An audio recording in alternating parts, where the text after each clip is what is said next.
दर्ज कराया गया था पीड़ित की ओर से, पुलिस की तरफ से क्या कार्रवाई रही है और जनता को क्या यकीन दिलाना चाहते हैं?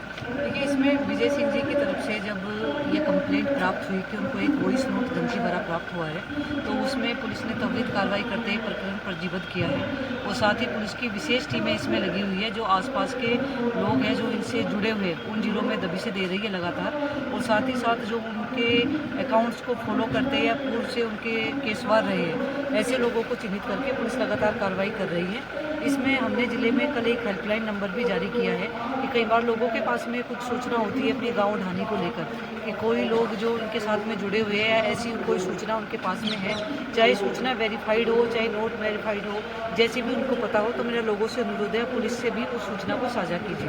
क्योंकि ये विदेश में बैठे हैं, तो क्या राज्य सरकार या इंडियन गवर्नमेंट से कह के इंटरपोल के जरिए से भी कुछ कार्रवाई कराई जाए? देखिए, बिल्कुल इसमें जो मुख्य अपराधी है जो वॉइस नोट भेजते हैं, जैसा आप सभी को पता है, सभी लोग देश के बाहर हैं, इसमें राज्य सरकार भी बहुत संवेदनशील है और साथ ही पुलिस मुख्यालय स्तर पर इसमें काफ़ी त्वरित प्रयास कर रहे हैं कि सेंट्रल गवर्नमेंट से कोऑर्डिनेट करके इनको शीघ्र ही भारत लेके आया जा सके। नशे को लेकर चिंता व्यक्त की है मैडम।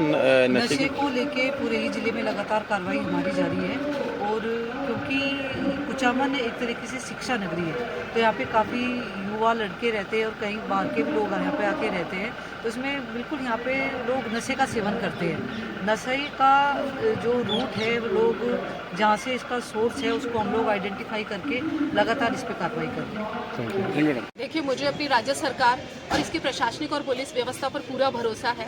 ऐसा नहीं है कि हमारे ज़िले में ये धमकियाँ मिली, पूरे राजस्थान में इस तरह का कुछ चैनल चल रहा है और इसका कहीं ना कहीं इसकी जड़ में नशा है, तो पुलिस अपनी कार्रवाई कर रही है। मुझे पूरा भरोसा है कि पीड़ित परिवार को भी सुरक्षा मिलेगी और सरकार इसमें निश्चित रूप से कुछ कठोर कदम उठाएगी। मैडम, बीजेपी के नेताओं को धमकी मिली है, बीजेपी का राज है और आरोप पुलिस पर आरोप लगा रहे हैं कि वह उनकी बात सुनने के लिए भी नहीं है। एक मिनट, क्या पुलिस का बीजेपी के नेता को धमकी मिली है? हाँ। और भाजपा नेताओं का आरोप है कि पुलिस उनकी बात ही नहीं सुन रही, जबकि उन्हीं की सरकार है। नहीं, ऐसा कहाँ है। देखिए, पुलिस ने बात सुनी है ना। अभी एसपी मैडम और कलेक्टर साहब हमारे आग्रह पे ही तो बाहर पब्लिक में जाकर उन्होंने ज्ञापन लिया था, जबकि ये सिस्टम नहीं होता। आप और हम सभी जानते हैं कि अंदर आके प्रतिनिधि दल बात करता है, लेकिन चूंकि वो जनता के प्रति संवेदनशील है, भाजपा की सरकार जनता के प्रति संवेदनशील है, इसीलिए सभी के सामने जाकर उन्होंने ज्ञापन लिया। बाद में प्रतिनिधि दल के साथ बैठकर पूरी मीटिंग की, बातचीत किया और सुरक्षा का आश्वासन दिया, कार्रवाई का आश्वासन दिया। सरकार, ऐसा है, मैं आपके चैनल के द्वारा पूरे देश के उन अमले जमले उस मेन अध्यक्ष से सबसे मतलब प्रधानमंत्री से लेकर यहाँ के मुख्यमंत्री तक की डिमांड करता हूँ कि भैया, तुम पूरे देश को, भारत को बहुत बड़े लेवल पे, नेशनल इंटरनेशनल लेवल पे ले जाने की बात कर रहे हो, और तुम इंटरनेशनल लेवल पे इंटरपोल के द्वारा उन अपराधियों को नहीं ला सकते जो आपके हर एक दिन पूरे देश में नहीं, पूरे विश्व में अलग अलग कंट्रीज में वो लोग थ्रेट कर रहे हैं, धमकियाँ दे रहे हैं, लोगों को मरवा रहे हैं, उनको उठा नहीं सकते? तुम्हारे पास पावर नहीं है। तुम एक तरफ ये दावा करते हो कि भारतीय जनता पार्टी इस विश्व की सबसे बड़ी पार्टी है, और उसके जिला उपाध्यक्ष को यहाँ जान से मारने की धमकी दे दी जाती है। वो थाने में आता है तो थाने में एसपी डिप्टी कलेक्टर के सामने वो बकायदा वो लड़का वापस आपको मैसेज कर रहा है कि तू थाने बैठ के बच जाएगा क्या, तेरे को ऐसे ही मारेंगे भगा के। उनकी कॉन्फिडेंस लेवल देखो। कहीं ये तो नहीं है कि हमारे यहाँ सरकार के जो सरकारी जो भारतीय जनता पार्टी के लोग हैं वही उन्हीं के कोई हमचे चमचे, उन्हीं के कोई लगाए हुए कोई पिछलंगू लोग हो, उन्हीं के कोई कार्यकर्ता हो। जो ये कार्यकर्ता मर जाए वो काम तो आए। जिस तरीके का तुम्हारा रवैया है, जिस तरीके का उन अपराधियों का रवैया, ऐसा लगता है उन पे बहुत बड़े हाथ हैं जो कहीं ना कहीं सरकार चलाते हैं।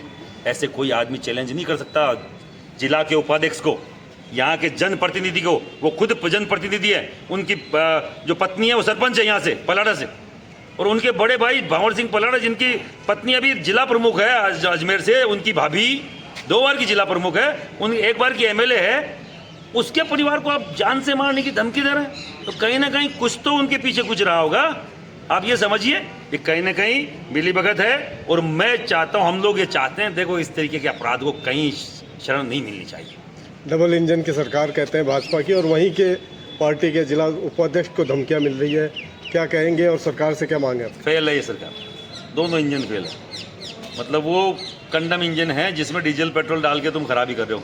ये धक्का स्टार्ट गाड़ियाँ हैं, कुछ नहीं होने वाला। बड़ी हाँकने वाले, मैं आपके चैनल के माध्यम से पूछ रहा हूँ, वो डोनाल्ड ट्रंप डेली आपको पूछता है कि पाकिस्तान से युद्ध रुकवा दिया, मैंने रुकवा दिया, और इसको एक फ़ोन किया था 24 घंटे में रोकना, नरेंद्र मोदी 5 घंटे में रुकवा दिया। ये चैलेंज कर रहा है, जवाब क्यों देते?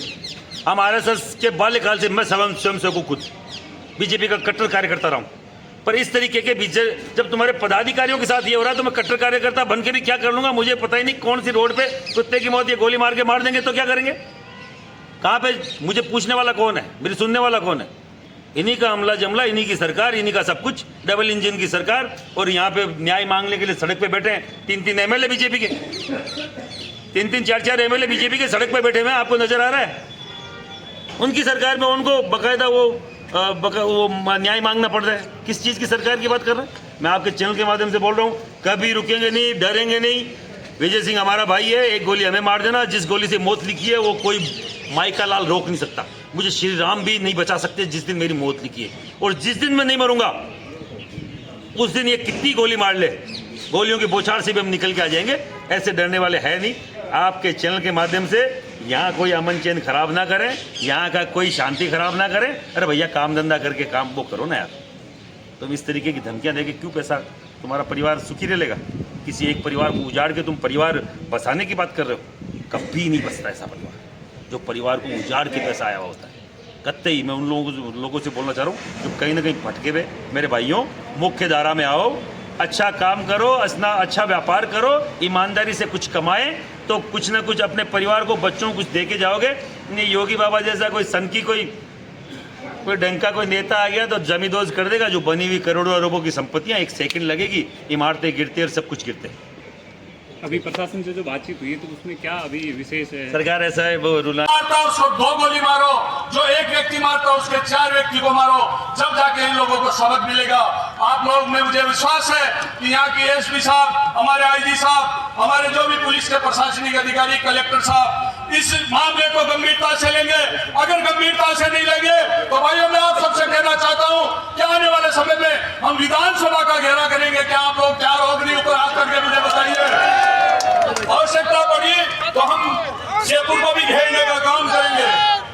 हम किसी से डरने वाले नहीं है, हम कोई राजनेता नहीं थे हमारे बाप दादा, या हमारे कोई पैसे वाले नहीं थे बाप दादा।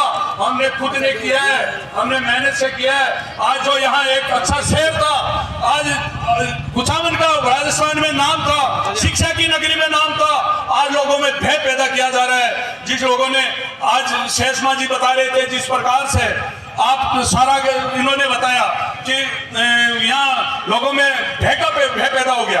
आज शिक्षा की नगरी में आज अच्छे लोग थे, मैं भी यहाँ इसमें जन्मा हूँ, यहाँ पैदा हूँ, यहाँ रहा हूँ। कभी यहाँ आपस में भाईचारा हमारे लोगों में था, सब समाज के सब जातियों में। पार्टी अलग हो सकते हैं, विचार अलग हो सकते हैं, पर जहाँ बात आपसी सामंजस्य की होती तो हम सब समाज के लोग साथ थे। इसलिए आप सब लोग आए हो और मैं धन्यवाद देना चाहता हूँ हमारे सारे जितने भी यहाँ के जितने कार्यकर्ता थे।